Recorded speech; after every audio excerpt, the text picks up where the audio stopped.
Salut. Merci d'être là pour ce 11e numéro du journal de Dicomagie. Bientôt l'anniversaire. Et oui, déjà. Et il s'est passé pas mal de choses ce mois-ci, alors on vous laisse regarder le sommaire. C'est parti.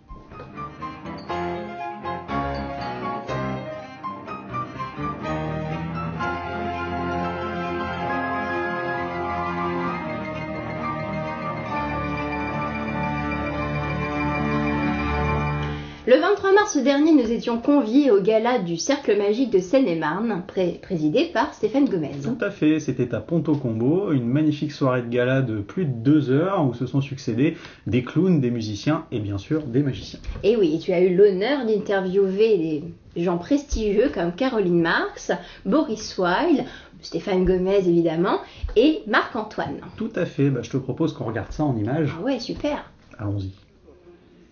Bonjour les amis, ce soir je suis en direct de Ponto Combo dans le 77 pour le gala du Cercle Magique de Seine-et-Marne. Ce soir un gala exceptionnel avec la présence de Caroline Marx et Marc-Antoine, mais également de tous les membres du Cercle Magique de Seine-et-Marne. On va se regarder ça tout de suite. Eh bien bonjour à toutes et à tous, aujourd'hui j'ai le plaisir d'accueillir Thomas Barthes. Voilà. Bonsoir, on a réussi à avoir Stéphane Gomez, président du CMS, pour quelques instants, juste avant que les gens rentrent. Stéphane, ça se présente comment ce soir ? Plutôt pas mal. L'organisation s'est bien déroulée. On a commencé le travail déjà hier soir, cette nuit, et puis depuis ce matin, fin de matinée, début d'après-midi. Puis tout s'est très bien déroulé. Maintenant, on n'attend plus que les gens. Et puis croisons les toits. Enfin, on croise tout ce qu'on peut croiser. Playtex, on n'a pas le droit. Non, on n'a pas le droit. Ça va bien se passer. Okay, du beau monde ce soir ? Du beau monde, on a la présence de Boris Wilde, de Jean-Claude Eudes qui est président du CIPI. Enfin, il y a pas mal de petites personnalités dans le public, mais aussi sur scène, avec Marc-Antoine et Caroline Marx qui nous ont fait l'honneur de leur présence, avec des numéros et plusieurs passages très sympathiques. Enfin, vous découvrirez ça dans quelques instants, je pense. Ok, on a hâte de voir ça. Oui, j'ai hâte d'y être aussi. Et puis ça tombe bien parce que ça va être dans quelques minutes. Là, il y a du close-up à l'accueil, donc je sais pas si vous avez eu le temps de voir. On y va. On y va. Ok. On y va ensemble ou pas? Ouais, on y va. D'accord. Ouais, donc tu passes par là et moi par là. Ouais, ok, ça marche. Salut.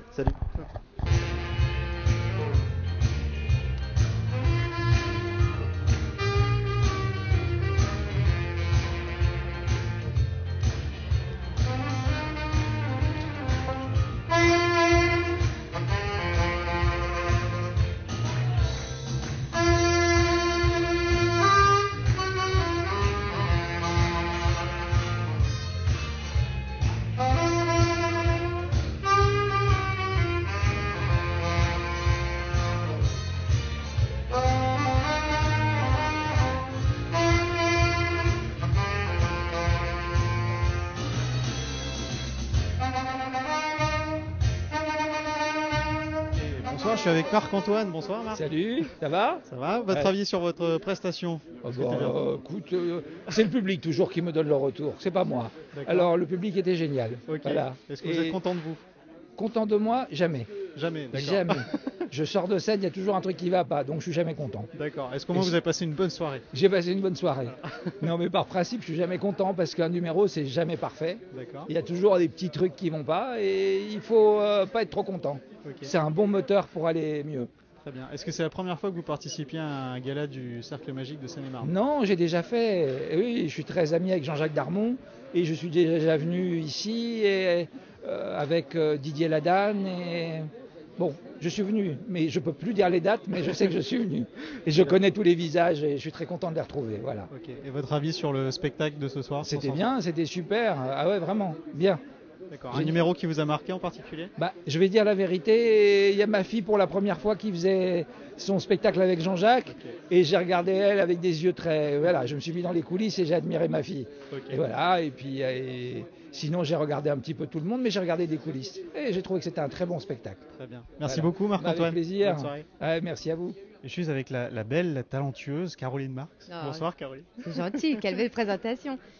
Bonsoir. Ton avis sur le spectacle de ce soir? Écoute, vous l'avez vu, non? Ça vous a plu alors? Ouais. C'est bien. Ouais. Moi c'était un plaisir, en fait le public était vraiment extra. Je me suis éclatée avec les gens, c'était vraiment une ambiance familiale. Et puis moi j'avais plus envie de quitter la scène, j'ai choisi la bonne personne pour le numéro. Ouais. Il était vraiment super à l'aise et tout, à fond dedans, donc moi j'ai pris vraiment du plaisir. Est-ce que c'est la première fois que tu participais au gala du Cercle Magique de Seine-et-Marne? Ouais, c'est la première fois. Est-ce que ça t'a donné envie de revenir? Ah bah ouais. Non, mais en plus, l'ambiance déjà dans la salle est vraiment super. Mais alors dans les coulisses, on est vraiment entre amis. Et puis vraiment, c'est super sympa, quoi. J'ai envie de revenir avec grand plaisir. D'accord. Est-ce qu'il y a un numéro qui t'a marqué dans ceux qui sont passés ce soir? Moi, en fait, si tu veux, j'étais beaucoup dans les coulisses parce que je préparais. Mais j'ai vu le numéro de Gwenaëlle que je connaissais pas du tout et j'ai beaucoup aimé. Puis en plus une fille et tout ça, donc j'étais pressée d'aller voir. En fait, j'étais assez curieuse et donc j'ai beaucoup aimé son charisme et puis l'idée et tout ça, donc c'était très bien. Après, Marc-Antoine bien sûr, hein. Marc-Antoine, Jean-Jacques avec Nastasia, il y avait des très beaux numéros, mais j'ai pas tout vu malheureusement. Après, je regarderai la vidéo. Bien sûr, on la fera passer. Merci beaucoup, Caroline. Ouais, merci à vous. Merci. Salut. Je suis avec Boris Wilde. Bonsoir Boris. Salut Thomas. Donc là, tu étais en tant que spectateur uniquement cette année? Ah oui, ça fait du bien. Et d'ailleurs, j'étais présentateur. Alors, je dis pas que j'aime pas parce que j'adore faire ça aussi. Mais de temps en temps, c'est aussi agréable de s'asseoir et de regarder ses petits camarades officiers sur scène. Surtout que ça s'est plutôt bien passé ce soir, une belle soirée. Alors, ton avis sur la soirée? Est-ce qu'il y a un numéro qui t'a marqué particulièrement? Moi, j'étais je peux pas dire qu'il y a un numéro qui m'a vraiment marqué. J'étais ravi de voir tous mes petits camarades. Et puis ce soir, c'était un peu, je suis arrivé un petit peu encore cet après-midi, j'étais pas sûr de pouvoir venir. Donc j'ai eu ce plaisir de m'asseoir et de ne pas connaître le plateau à l'avance. Et d'apprécier le plateau, notamment par les présences féminines, parce que c'est vrai que on est dans quand même un métier où il n'y a pas tant que ça de filles sur scène. Et là, on a eu Caroline, on a eu Gwenaëlle, on a eu aussi Anastasia qui nous a fait un joli passage. Et c'est vrai que ça fait plaisir. Et Gwenaëlle, on a travaillé un petit peu ensemble sur son numéro. Caroline, on a fait plein de galas ensemble. Et c'est vrai que du coup, ça j'ai vraiment bien aimé. Et puis bien sûr, il y avait Marc-Antoine qui a clos ce soir, avec le numéro qu'on connaît, qui est vraiment un classique aujourd'hui et qui est un très très beau numéro. Donc voilà, tout ça, ça fait chaud une belle osmose. Et puis on a eu vraiment des choses très intéressantes, je trouve. Ouais, très sympa. Une très belle soirée, tu reviendras? Ah oui, je reviendrai. En plus là, je suis pas loin, donc c'est bon. C'est des copains, donc voilà. Peut-être pas en présentation, je sais pas. Peut-être l'année prochaine, autre chose. L'avenir nous le dira. Mais en tout cas, I'll be back. Bien, l'année prochaine. À l'année prochaine, salut Thomas. Le Cercle Magique de Seine-et-Marne, qui, rappelons-le, est une amicale affiliée à la FFAP. Exactement. Tout cela pour dire que ce n'était pas le seul gala à ce jour-là, puisqu'il y avait également le gala du Nouvel An iranien au théâtre du Petit Gymnase. Ouais, le Nouvel An iranien qui, signalons-le, puisque personnellement moi je ne le savais pas, ne se tient pas le 31 décembre, mais le premier jour du printemps. Quelle culture sculptive, a dit Komaji. Génial. Tout cela évidemment au profit de l'UNICEF. En première partie, nous avions Stéphane Nido, et en deuxième partie, il y avait le mentaliste iranien Pourang. Ouais, j'ai eu la possibilité d'interviewer les deux dans les coulisses du théâtre du Petit Gymnase. On regarde ça tout de suite. Bonjour les amis, je suis en direct du théâtre du Petit Gymnase à Paris en compagnie de Stéphane Nido. Bonjour Stéphane. Bonjour. Et nous sommes là pour le gala Nowruz. Oui. Alors est-ce que tu peux nous dire ce que c'est que le gala Nowruz? Nowruz, c'est simple, c'est le nouvel an iranien, tout simplement. Voilà. Alors pourquoi on l'a appelé le gala Nowruz? Eh bien tout simplement parce que Pourang, qui va faire le spectacle de mentaliste, non seulement déjà il est mentaliste, et il va faire le spectacle parce qu'il adore Nowruz, il adore le Nouvel An, il aime bien aussi se mettre en quatre pour son grand pays, et voilà. Donc pour tous les Iraniens, et puis les autres personnes, on va dire fans de spectacle, eh bien on va faire un grand spectacle au Petit Gymnase. Très bien, c'est au profit de l'UNICEF. Ah bon? Ouais. Oui, c'est vrai. C'est au profit de l'UNICEF. En fait, chaque année, il aime bien organiser ça. L'année dernière, il a fait une première édition. C'était un coup d'essai. Il a pu faire et remettre à la responsable de l'UNICEF, je crois, un chèque de plus de 2000 €. Et là, on va essayer de voir si on dépasse la somme. Ce sera bien de faire 2005 ou 3000 €. Voilà, donc c'est au profit de l'UNICEF effectivement, et les gens sont plutôt généreux, et c'est pour ça qu'on fait un gala avec dîner par la suite. Il y aura un dîner, il y aura aussi des close-up men qui vont épater toute la galerie tout au long de la soirée, donc ça va être très sympa. D'accord, écoute, c'est tout ce qu'on te souhaite de dépasser cette somme. Et je crois que tu assures la première partie du spectacle. Alors, est-ce que tu peux nous parler, est-ce que tu vas présenter, est-ce que c'est tout nouveau spectacle? En fait, je vais assurer la première partie tout simplement parce que de par ma profession, je suis présentateur magicien, et on me demande souvent dans les cabarets, c'est un peu mon job, de faire la présentation des artistes et entre deux de faire des numéros. Donc là, comme je suis, parce que c'est ce qu'il m'a demandé Pourran de faire en fait la mise en scène du spectacle, eh bien il s'est dit tiens, ce serait bien de faire une première partie au lieu d'aller ailleurs ou de demander à n'importe quel magicien. Ben, il a pensé tout de suite à moi, comme ça je vais me faire plaisir pendant un bon quart d'heure. Très bien. Et est-ce que tu peux nous parler un peu de ce que tu vas présenter? Est-ce que c'est des nouveautés? Est-ce que c'est un spectacle habituel? Alors, une nouveauté peut-être pas. C'est quelque chose que j'avais travaillé pour un concours qui s'appelle la Nuit de la Magie aussi, qui est chaque année en fait au mois de mars. Et j'ai donc participé à la première et la seconde édition. Et l'année dernière, au mois de mars, j'ai pu remporter le premier prix, ce qui m'a valu d'être regardé de près par beaucoup. Et j'étais super content, voilà, remis par le président Cyril Harvet.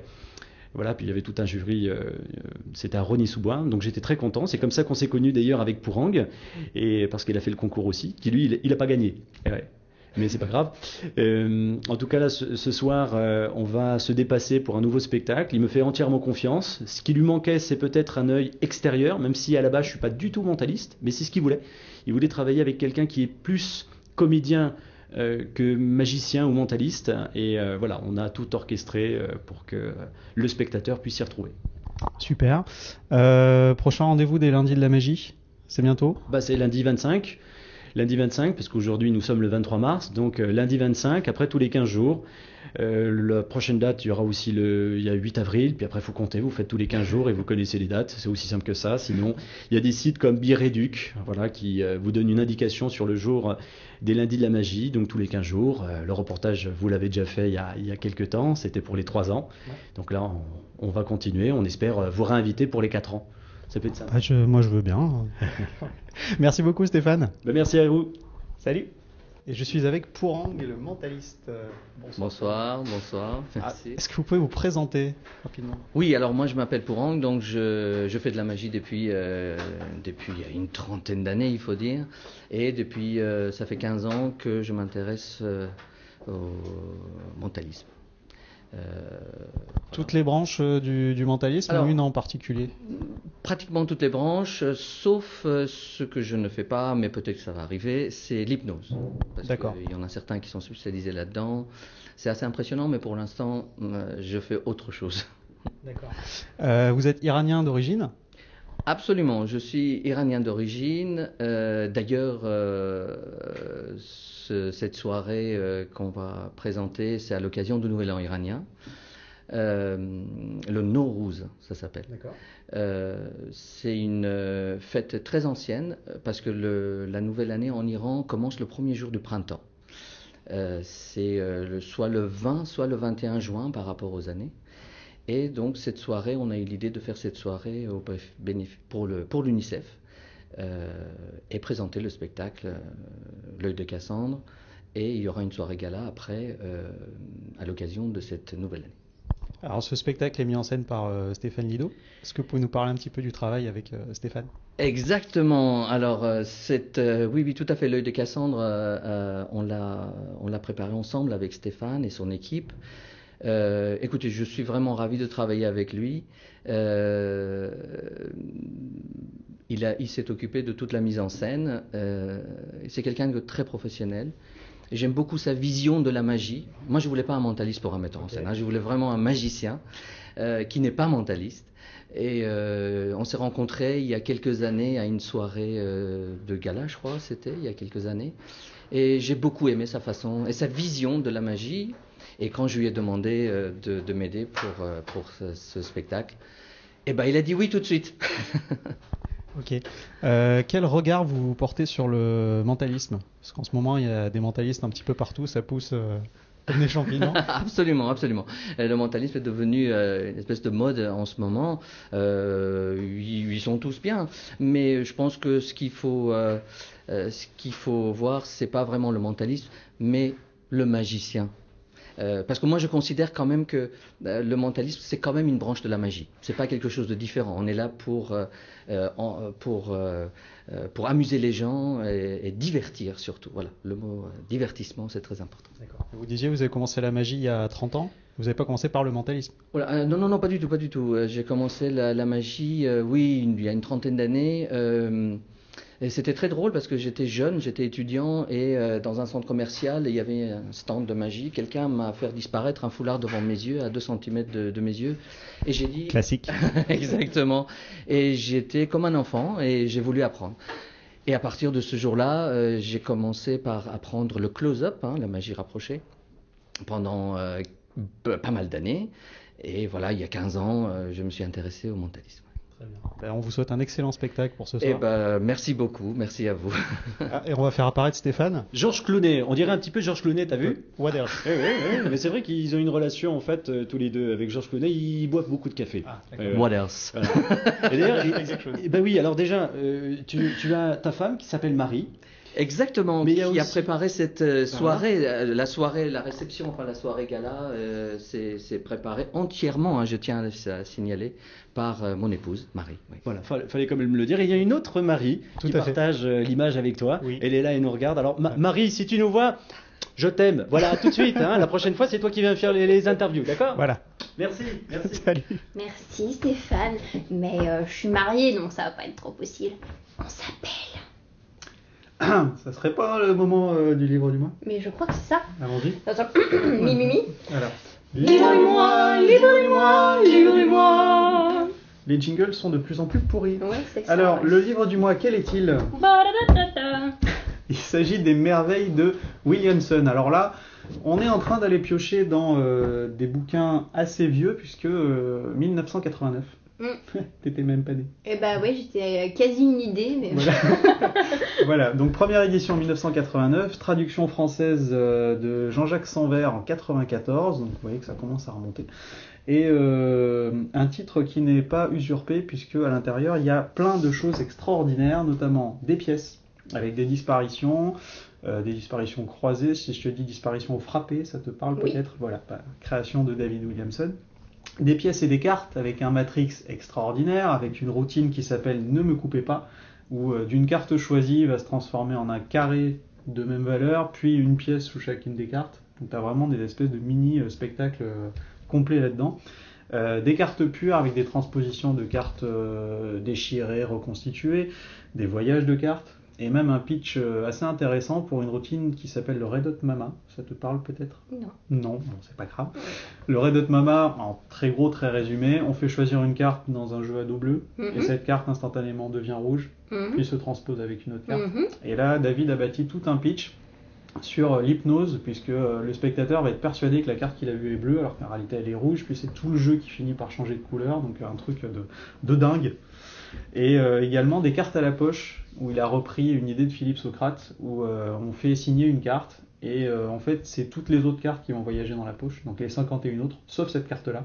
Et on va même jusqu'à retirer la signature de la carte à la fin. Trop bien. Un truc de fou. Ah, c'est génial, c'est hyper complet ton truc. Très complet, puisque... J'ai envie de l'avoir. Ouais, en dehors de tout ça, il y a même des gobelets, des foulards, donc vraiment tous les domaines de la prestidigitation. Oh, super. Voilà, donc ça s'appelle Les Merveilles de Williamson, c'est écrit par Richard Kaufman, traduit par Jean-Jacques Sanvert. Et par contre, pour le retrouver, à la différence des bouquins dont j'ai parlé jusqu'à maintenant, dur à trouver, ça va être difficile. Moi, j'ai pu l'avoir en solde chez Mayette Magie Moderne, puisque c'est édité chez Mayette Magie Moderne. Il va falloir fureter un petit peu dans des brocantes, dans des vides-greniers, peut-être sur Internet, mais voilà, ça sera pas en 2 clics de souris que vous pourrez vous le procurer, mais honnêtement, ça vaut le coup. Donc, donc pour les collectionneurs assidus de magie, c'est obligé. Un très bel objet. Ça. Voilà. Il n'y avait pas une interview sur le feu là Une interview, tu veux peut-être parler de David Ethan? Mais ouais, je crois que tu avais interviewé David Ethan. Donc ça, forcément, c'est pour le site dicomagie.fr, à retrouver en intégralité. Mais bon, on est entre nous, je crois qu'on va un petit bout, hein? Allez, on regarde ça. Parti. T'es maître en magie. Donc tu parlais de Magex, Garcimon. Est-ce qu'il y a vraiment quelques figures Maître, il y a Papa Gaëtan. Donc voilà, donc... de toute façon, dans le livre, Gaëtan va faire un plaisir immense en faisant la préface, qui est exceptionnelle. C'est lui la préface en fait qui est le mieux dans le livre. Non. Donc voilà, Gaëtan, j'ai commencé la magie grâce ou à cause de Gaëtan. J'ai eu la chance après de devenir ami avec Gaëtan. Donc voilà, ça c'est très important pour moi. Il y a Sylvain Mirouf aussi, avec qui je m'entends bien et qui a aussi beaucoup de créations à son actif. David Ethan, le MacGyver de la magie française, qui est actuellement en tournée de conférences dans toute la France. Alors s'il passe près de chez vous, courez-y. Et puis si c'est pas loin de chez vous, courez-y quand même parce que ça vaut vraiment le coup. Sans transition et sur une note un peu plus grave, on voulait vous parler d'un magicien français qui s'appelle Art Meek, qui a eu un grave accident il y a quelques mois maintenant. De nombreuses initiatives se multiplient afin de récolter des fonds pour lui venir en aide. On vous met toutes les informations sur l'association qui s'est créée. Sachez que dans toute la France, vous avez des foires aux trucs et des galas qui s'organisent. Donc si vous avez moyen d'apporter un petit peu de votre argent pour Art Meek, on vous en remercie par avance et on pense très fort à lui. En bref, le festival des 78 tours se tiendra le 20 avril prochain à Voisins-le-Bretonneux. On vous en parlait déjà le mois dernier, un magnifique festival avec une foire aux trucs, des ateliers d'initiation pour toute la famille et des galas le soir avec Bébel et Stéphane Lido qui décidément est partout. Close Up Monthly, qui s'appellera désormais le Tremplin à Jayadi, se tiendra le 21 avril prochain où tu seras un performer avec Stéphane Gomez et Carrie Callan. Ouais, Carrie Callan qui va assurer une première partie d'1 heure avec du mentalisme pur et nous ensuite avec Stéphane Gomez on fera la deuxième heure avec un peu tout et n'importe quoi mais surtout du n'importe quoi. Vous êtes prévenus, pas de publicité mensongère, ça c'est fait, c'est bon. Voilà. Tout cela se tiendra à 19h30 au double fond pour une somme modique de 12 € entièrement reversée à l'association de l'aide au développement des jeunesses indiennes. Ouais. Et dernier événement dont on voulait vous parler, le Jean Merlin History Day qui lui se tiendra le 1er juin 2013. Voilà, d'ici là on aura le temps de vous en reparler, vous inquiétez pas, on y sera. Et c'est malheureusement déjà la fin de ce journal. Oui, mais le mois prochain, ça sera l'anniversaire de nos 1 an de journal d'Icomagie, donc attendez-vous à des super surprises. D'ici là, soyez sages, mais pas trop. Et bonne magie à tous. Salut!